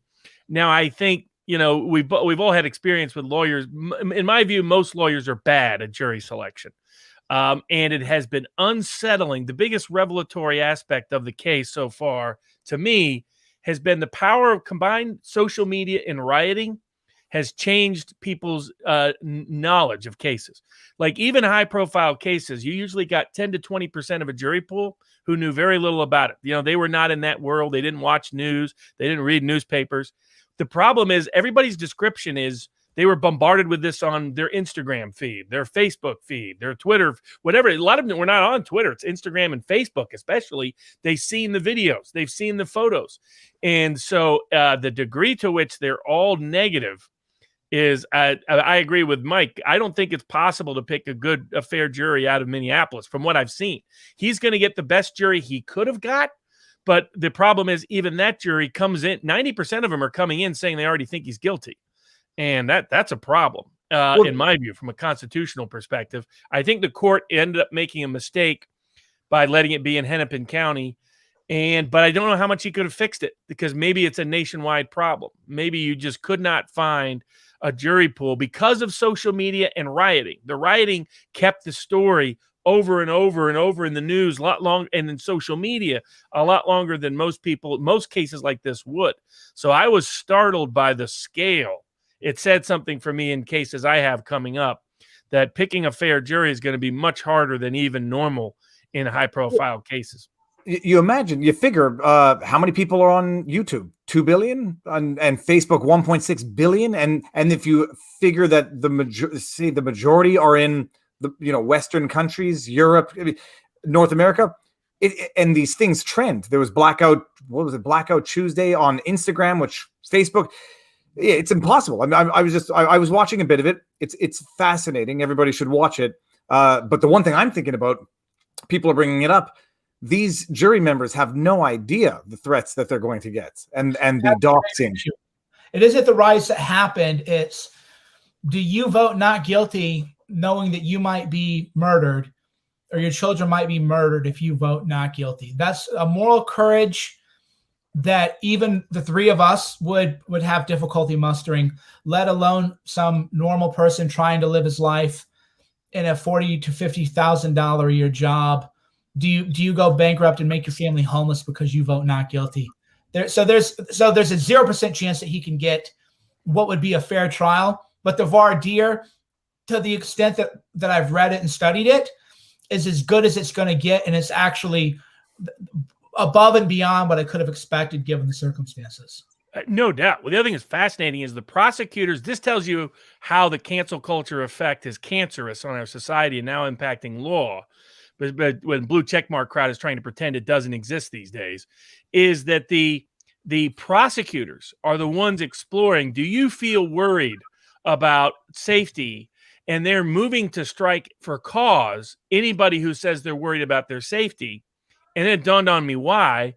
They know the only people who are worried about their safety are people who are thinking about the possibility of acquittal. So because you're not worried about your safety if you're voting to convict. They're going to build statutes to you. Yeah, that's one of the ways that what's their expression for my friends everything, for my enemies the law. That's one of those neutral questions that judges love. Hey, this person has not expressed their viewpoint. They've just said that they're not afraid. You can't infer anything about that answer. Judges love that kind of, because it's a pretextual question where we all know why it's being asked. And a judge with a little bit better courtroom control would say, hey, we know what you're doing here. But no. Judges love those kind of questions. Kyle Rittenhouse, I don't see how he gets a fair trial, even though based on everything I've seen as my legal opinion, and I don't know any, again, other than the blue check Twitter people who said that it was a crank move for me to seek the jury questionnaires and Roger Stone, even though Reporters Committee for Freedom of the Press agreed with me, because the law is clearly established. Other than blue check lawyers who all, by the way, they lie about the law every time I read them. I don't see an honest thing ever from these people. Not a single lawyer will look at the Rittenhouse facts and reach a conclusion different from what we would have reached. But, you're going to ruin your life over that. You're going to be a martyr for that. You're going to risk riots over that. Good luck. It's a sad state of affairs, actually, where the country's going. And judges, it's supposed to be their job to be courageous, not the jurors. It's supposed to be the judge's job to have moral courage. That's why in the federal system, they have life tenure. In many state systems, they have 8-year terms so that you can't just get mad at them 1 year and then vote them out the next year. They're not showing the kind of moral courage that we would expect, especially Rittenhouse, because I remember the story hit that Rittenhouse had absconded from bail. And I thought, God, this is bad. It didn't really make sense to me, though. I thought, man, this is bad. But, he's a teenager. And then it turns out he actually told the police, hey, these guys found out where I lived. They're trying to kill me. I'm going to go here. And the prosecutor would refuse to let him update the address. Then the prosecutor goes to the story with this. A real judge would have sanctioned the prosecution. The real judge would have said, okay, you created this narrative. It's one-sided. It's tainted the jury. Maybe refer them for professional responsibility sanction on the state bar. But at the very least, the judge would have said, okay, you're going to get a headline. Fraud on the court. You lied. But that didn't happen. Judges aren't showing any kind of courage at all. And that should be terrifying. And by the way, I was talking to some friends. I never thought about this even. It's about it's about the turn of the millennials to start getting judgeships, actually. If you look at aging and career development, 35, that's about when, if you're an all-star, you start. Alex Kaczynski, for example, 35, youngest federal judge. But that's a little on the younger side, but 35, 36, they're coming of age. It's going to be a mess when this latest batch of lawyers takes on the judicial role. All right, now. No doubt sorry. Go about ahead, it. Robert. Go ahead. I was going to say, well, someone asked for a bench trial, or someone asked the question bench trial, but we can't get into too much of what we're going to discuss on Sunday, Robert. So, well, just bench trial. I've been against almost all bench trials. There's very rare that you will get a better bench trial than a jury trial. Even a corrupted jury. Michael Strickland, my client from Oregon, the little guy who just defended himself with a gun against an Antifa type crowd, and his lawyer thought, "Oh, the Portland jury pool is so bad, we'll do a bench trial." No, those judges are even worse. They're going to hang you from the get-go, and then it's harder to get reversal on appeal. And so I know of almost no examples where a bench trial is better than a jury trial.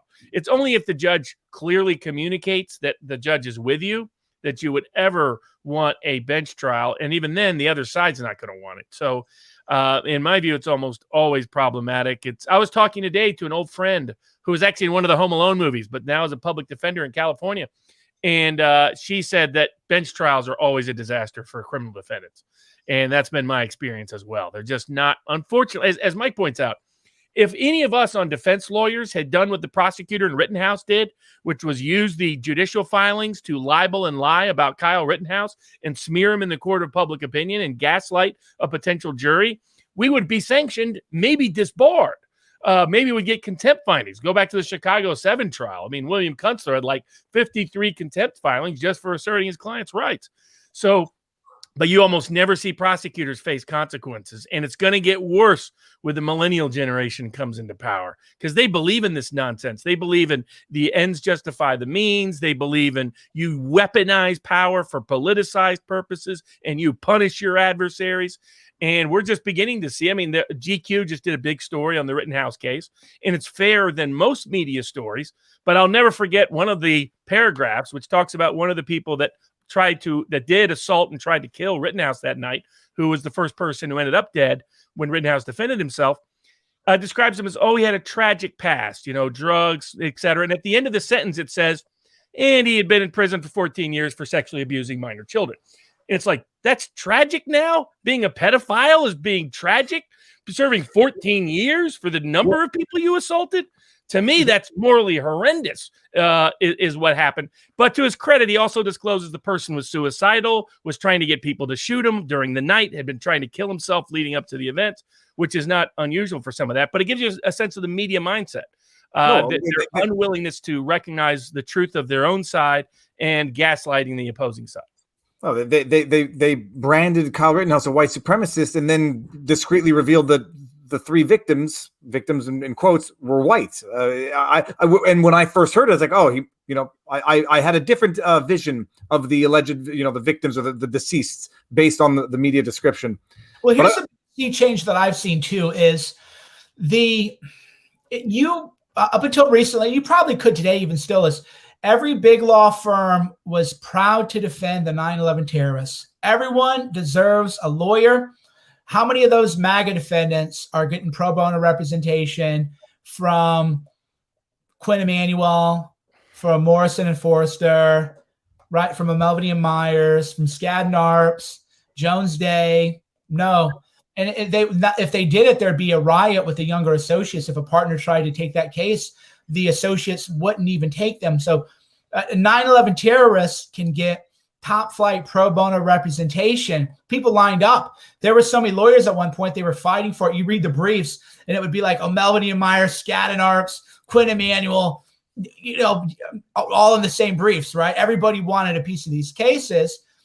If you're a MAGA grandma though, or if you're a hairstylist in Beverly Hills and you see a whole crowd walking into a place and you walk in and look around a little bit, oh, this is interesting, and you walk out, good luck. Although, fortunately, and maybe this is the only glimmer of hope I have in terms of the future of the law, is the briefings I've read from the federal defenders are good.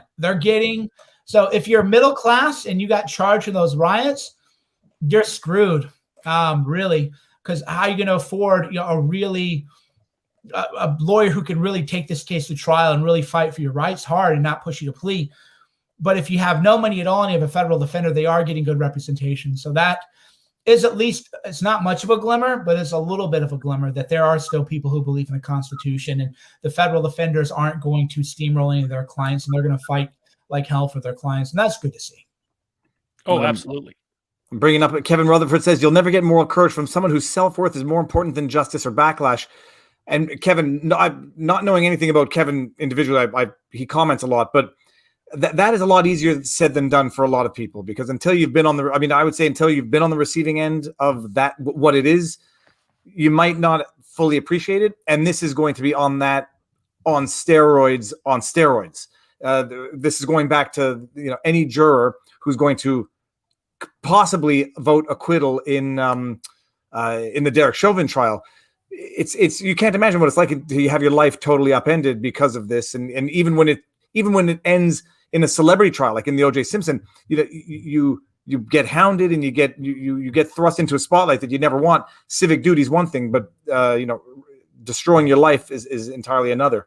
The other problem is the modern social media and the rest. There are some jurors who wanted to be on the jury, and they're millennials. That's a disaster. Those are jurors that can't wait to be social media stars by voting. And there's only one way you become a social media star in this case, and that's vote convict, regardless of the facts. And so this is the whole social media world is revolutionizing jury selection in a lot of ways that create many more problems than benefits. The people who vote acquittal are scared of being doxxed. The people who vote conviction are thinking they're going to be social media stars, have their own reality TV show. Oprah's going to interview them. It's a crazy world what's happening and how social media is impacting the ability to even select an honest jury. And that comment, by the way, would have been a block if somebody tweeted that at me. I don't block, and I block one or two, but it was overt threats that I just won't deal with. To show you my threshold. That's why if people think, I hurt his feelings on this one. No. That would meet my threshold for a block. And I would never do it because like I said to Piers Morgan this morning, you can't walk off stage when you've been bashing Meghan Markle, and then someone bashes you. But I do appreciate that sometimes the toxicity creates its own momentum. But that's why that was illustrative. That wasn't bashing anyone, but I would just read that and say, this is someone who doesn't have worldliness. Every lawyer has seen good people, the best people you could imagine, plead guilty to the crimes they didn't commit, settle lawsuits where they were completely in the right and the other person was just shaking them down and trying to bleed them dry. We've all seen the most courageous, morally upstanding people in the world have to make compromises because of a different end. And the idea that if you have 3 kids, you can barely afford diapers, you're making $40,000 a year. They can't just go get an Airbnb down the street. That's where I draw the line, like moral courage, and I tie it up to a large degree for wealth. So the only people that I really will berate and bully for being cowards are if you're rich. So if you're rich, oh, boo-hoo, you're going to have to go, with security, you're going to have to lay low for a little bit. Guess what? You can hire a former Ranger, Navy SEAL. There's been times I didn't travel without a Special Forces guy, ex-Special Forces guy next to me. That was just, and I'm not even rich, but that's just the idea. That's a hazard of the trade. But most people aren't in a position where they could just say, okay, things are getting a little hot here. I'm going to call up a couple security guys. We're going to go stay somewhere else and we're going to kind of lay low. Most people are what? Less than half the country could raise $1,000 in a week if they had an emergency. That was a survey taken years ago. So it's probably closer, probably 60 to 70% of the United States, people live in the U.S., couldn't come up with $1,000 if they had an emergency within a week. That's the jury pool. So we're supposed to expect a jury pool to just say, hey, you might lose everything. Your kids might be homeless, put into foster care. You might get killed, but it's the right thing to do. Get real. Yeah. No, and also when it gets even one step further, talking about Barnes, weaponizing everything, you go to try to crowdsource or crowdfund, and then they shut your crowdfunding thing down. You can't get money in PayPal, and it's because you did the wrong thing politically. It's quite a world where things are all intertwined, and you can see the interplay. Well, look at what they've done to Kyle Rittenhouse's ability to defend himself. I mean, normally a poor kid like that comes from a long, poor family that has dealt with a lot of difficulties. A working class poor family, working 100-hour kind of work weeks. But the reality is that doesn't get you far if you have certain, nursing assistant occupations, for example. And if you have it's a one-parent financial household. But normally he would get railroaded, not only between the power of the prosecutors and police to do whatever they want when they want to, but here they wouldn't even allow crowdfunding to occur on almost every platform. It has to keep changing platforms every week or two because they're racing and chasing to blacklist the ability of people to even give him money, of banks to even handle the money for his legal fees, for his security costs, for his investigators. So it shows the mindset. The mindset is it's as what Mike's been warning about. It's a gulag, Stalin-esque mindset and mentality that this new wave of power seekers want to impose. And they just have new technological means that make it easier for them to impose it on a broader scale than Stalin or Hoover could have ever dreamed of. Well, let's end it on this question to you, Mike. Where do you see it going? Is it getting worse or is it getting better? And where do you see yourself going in all of the mess? That's a very hard question because in war, the other side has options too. The other side gets an opinion. Thus far, the war has been unilateral. The war has been destroying the lives of people viewed as conservative or right wing, kicking them off platforms, destroying them. And if that continues unilaterally, then it would end in gulags. Now, a lot of people say, well, gulag, that's extreme. No, they're not going to be putting on you train to Siberia, but they'll railroad you in a federal system like they're doing to that meme kid in the SDN, or I think this was Eastern District of New York, which is like a sister to the SDNY, where, oh, you made a meme, we're mad at you, 5 years ago, we're going after you. Remember, everybody can, right? Remember the line of the gulag where they asked the guard, how can you have this job? And he said, everyone here has confessed. That's what it would be. That's what they're doing with these cases in DC. January 6th, Viva, I don't know if you've ever done a federal criminal case, but there's something here called the federal sentencing guidelines, and it's very mathematically based. What's the charge? How many offenses? Was it a violent offense? What's the loss? Most of the people being prosecuted, you would say first-time offender, nonviolent, felony trespassing, but it might get pled down to misdemeanor trespassing. It won't here, but it'll still be a felony. 0 to 60 days in federal prison, but they're being kept without bail for longer than they would even be held had they been convicted, even though they're presumed innocent. So why isn't that a gulag, right? Maybe that's a metaphor. Maybe the gulags here are a little bit better, but if you're holding someone in custody for a period of time that will exceed what they would receive having them been convicted, you can't tell me that that's due process of law. You can't tell me that's constitutional. You can't tell me that's not a gulag. That's what we're facing. The flip side, and this is a prediction, not an endorsement, because people always they do that to Alex Jones all the time too, where you're like, this is what's coming. And they're like, oh, you're trying to make it. I'm trying to do the opposite. The reason that I believe in institutions, and I used to believe in the ACLU, is because if you live in a pluralistic society and you make room for people, those people don't get violent. When you oppress people, you have the Haitian slave rebellion. We always think in terms of, because remember, the people on the left think they're the good guys, and they would say, well, the Haitian slave rebellion was a good thing. And they would tell you all those things about why it was a good thing. And you're like, well, slave rebellions, I mean, come on, right? Obviously, the broader point, though, is that you can only oppress people for so long. And the people being oppressed in the country are the former military people. They're the people who own the firearms. They're the people who have served their country, lost friends of their country. And I'm sitting over here thinking, this is awful. So my bigger prediction is they will try to gulag more people, they being the left, the establishment, but you're going to have what's called a cartelization of the United States. So what I mean by that, and let me know if I'm talking too long and when you need to cut me off, but all that happened with the drug cartels in Mexico was an elite military force said, you know what, we don't like our government anymore. We're going to do drugs or deal drugs. That's all. People don't know this. They think El Chapo was some random criminal like Al Capone. It started off with the Los Zetas, started off elite military forces. So what would happen if an elite military force said, you know what? We don't like Kamala Harris. Are you kidding me? You want us to shoot American citizens for Kamala Harris? You want us to go fight in Syria for Kamala Harris or Joe Biden? Are you people ridiculous?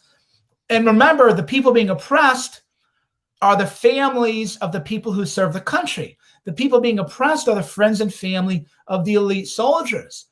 So what would happen if you had a defection of a critical mass of elite military people and they just said, oh, you know, we're going to carve up. Like what if you had, for example, SEALs in San Diego said, you know what, we've just decided that we're going to take this little like sliver off. You know how many conventional forces it would take to put down 100 SEALs? That's where the dumb people like Swalwell who goes, oh, you just, you know, people could be nuked if they have guns, or you could. Do you know what 100 special operations soldiers, how much territory they could take and how many soldiers it would take to retake that? Right? So that's my big fear, is the left is creating the conditions where a critical mass of elite military say, you know what, we're done with this. We've had enough. We're going to carve off this piece of territory. And then you would have what would be called the fourth generation non-distributed war breaking out all across the country. So you would have people in Colorado or people in Florida or people in Virginia, and you'd have all these little skirmishes breaking out. And as Iraq and Afghanistan showed, the U.S. military, conventional forces don't know how to handle a non-distributed war. They don't know how to handle Afghanistan, where you have warlords in every different part. And keep in mind, the Afghanis, even though they have the home court advantage geographically, these are not great strategic minds who are well armed. They have old Kalashnikovs, whatever stuff Iran will give them now and then. So what would that be like in the U.S.? You think a bunch of look at the people in the National Guard right now in D.C. How many of those people would it take to take out like 100 SEALs? Realistically, are you kidding me? They couldn't. What are they going to do? They would have no idea how to do it. So what would happen if you had a decentralized, unconventional war breakout where you had chieftains all across the country? That's far more likely. That's why people who talk about the U.S. splitting into two, this isn't the blue and the gray. This isn't 1865. It's a completely different mindset. It would be much more like the Mexican cartels. And that's just so universally bad. And the people who are summoning this, it's almost like you watch a horror movie and the kids have the Ouija board and you're like, don't summon the demons, man. Don't do it. It really is a case where the left is summoning bad forces. All right. I'm going to bring up a couple of chats here. I'm an ex-special force. I'm poor. I have the moral fortitude. Others can too. Quick giving folks a note. We are Americans and should act like it. I know what Cerno's response might be to this. And then we got Rittenhouse is going to the gulag. All right, Mike, Robert, nearing 2 hours. So we're going to wind it up. And it's a very interesting, call it not a prediction, but a fear for the future, because, people talk about gulags and you envision things that are archaic or antiquated concepts, but that are striking nonetheless. But, a Cold War, a civil war in today's day and age would look far different than what it looked like historically. But it is true. Someone else said, millennials getting to the bench now and bringing this activism, where what we thought, judicial activists were 20 years ago, it's going to be that again on steroids going forward. So we'll see. Robert, Michael, Mike, I don't know if it's actually Mike, but that was phenomenal. Thank you very much. It's getting dark where you are, Mike. That's right. Time for dinner. That's it. I haven't eaten dinner yet either, but phenomenal. We'll do this again. We'll see if and when you get a response in the Roger Stone request for documents. It could be the next big story, but it happens, 3 years later. Robert, Sunday night, we're going to be live. Tomorrow, everybody, I'm going to be live with John Carpe, Justice Center for Constitutional Freedoms, his firm is representing the Pastor Coates, who was jailed for not signing an undertaking for his release for having violated COVID. So it's going to be interesting. But gentlemen, thank you very much. Stick around. We'll say our proper goodbyes right afterwards. Everyone in the chat, it was a lively chat. I will see you in the next one.